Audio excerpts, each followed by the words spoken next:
Okay, since I made a video on restraining orders, I'm going to do one on a crazy cop story. And I'll make this my animals ones for animals. And these are some stories, a few that I've got with where I was dealing with animals. I was working for a cop in the Air Force out of the base, and about 4 o'clock, 4:30, everybody leaves the base, so there's usually a whole bunch of traffic. Well, as I come around a corner, and I'm the shift supervisor, so I'm kind of like going out, just checking on my guys, seeing with the gates, whatever. As I come around the corner, I see this little bird with 3 little chicks in the roadway, and they had jumped off the curb, and the bird was trying to get them across the other curb, and he got them there, but they were doing circles because they couldn't get up on the curb. So I see this, and I'm kind of an animal guy. I know I take a lot of heat from a lot of people calling me Greenpeace, tree hugger, all that crap, whatever. I like animals. I think they're better than people. So these little birds couldn't get on this thing, so I use my red lights. I block traffic. I turn my car sideways, turn on my emergency lights, and I get out and I help Mama gather up her birds, and I get them over the curb and get them out of the street so they don't get run over. Well, the people that saw me didn't know that I was a supervisor. So, you know, they call in and they want to talk to the supervisor and complain that there's some cop out there abusing his authority, using his red lights for non-emergency and stopping traffic and making people, and he had all this big complaint. So that starts up there telling me, hey man, I got somebody pissed off, I think it was you, but they said some cop stopped. I said, yeah, it was me. I said, tell him I'll give him a call. Well, I never called him, but whatever. Because if I call him out and just tell him, you big insensitive jerk, yeah, I use my lights. If you don't like it, tough shit. And then they had to call my commander, and I'd have got a letter of reprimand and all that shit. So, been there, done that. So that's one crazy little animal story as a cop. Another story was, I was working, when I was working a drug dog in the military, I was working customs, so we'd work in the terminals. Wherever international flights were, they'd put us out there and we'd be working terminals. Well, sometimes when dogs sit down, I'll give this a warning for all the wimps are on my channel. I don't think there are any, because you need to get out of here. Whatever. I'm about to talk about a dog's penis. Oh! So anyway, this dog, sometimes when dogs sit down, especially male dogs, your little pee-pee comes out. So you see a little red popsicle hanging out down there, and it's not bad, it's just normal, it happens sometimes. And sometimes dogs, you know, will show that. They smell a woman if we're searching people, and a woman's on her period. When they smell that, they'll kind of associate it with breeding. So, but anyway, I'm sitting in the terminal, and I'm standing here, and I'm being all cool. I got my dog, I've been here, you know, just watching people walk by, etc. And my dog puts his pee-pee out and is hanging out there on the floor. So these women are walking by, kind of cute women, and they're looking, oh, he's such a nice dog. And all of a sudden they're like, oh, and they look and they're down there. So normally when a dog drops his pee-pee, if you touch it, it'll go back in, they'll retract it. So I try to be slick, and I slide my foot over just to touch it, and I accidentally step on it. My dog like, rah! He grabs my leg. I'm pulling him, everybody in the terminal like, holy shit, that dog's attacking it. I'm yanking him off. He bites my freaking leg. I'm bleeding. I gotta explain later how I got a bite on my leg. It's like, hey man, I was trying to get him to pull his pee-pee back in. I accidentally stepped on it.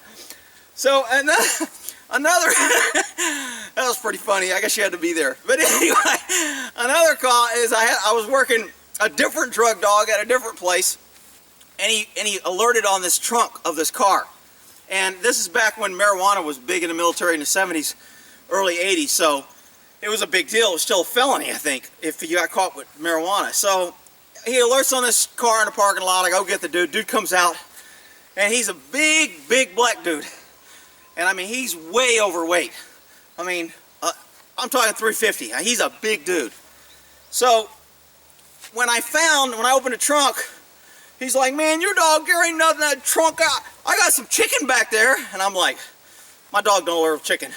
He goes, well, he did this time. And he opens the trunk, and I look through there, and I'm searching. I'm like, shit. Pull out this brown bag, I open it up, a whole bag of fried chicken. I'm like, shit, man, I'm ready to beat my dog's ass, saying, you big chicken eating. I was just like, I couldn't believe that he responded. So I'm doubting my dog, I'm doubting myself, I'm looking at this guy, and he's still a little nervous, and I'm like, man, he shouldn't be nervous over chicken. He ought to be more, you know, confident like nothing's wrong. I continue searching, end up unscrewing the damn spare tire and pulling it out because it was covered. And underneath it was a big old bag of marijuana, and I was like, Yeah, chicken. That's right. I was like hugging my dog, apologizing. I'm sorry, man. I'm sorry.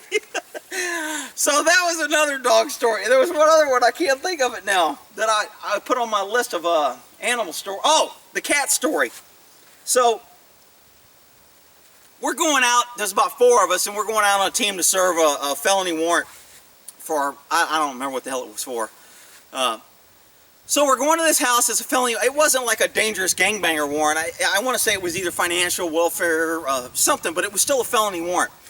So my lieutenant's with me, and it's my warrant, so I'm leading the guys in. There's like 4 of us, and we had already briefed. So we're walking up the house, and as we're walking up to the house, I see this cat freaking jump from the ground, straight up, screaming, yell, and as he's jumping, there's like a chain on his leg, and he's flopping around backwards, and this chain's there, and I'm like, holy crap.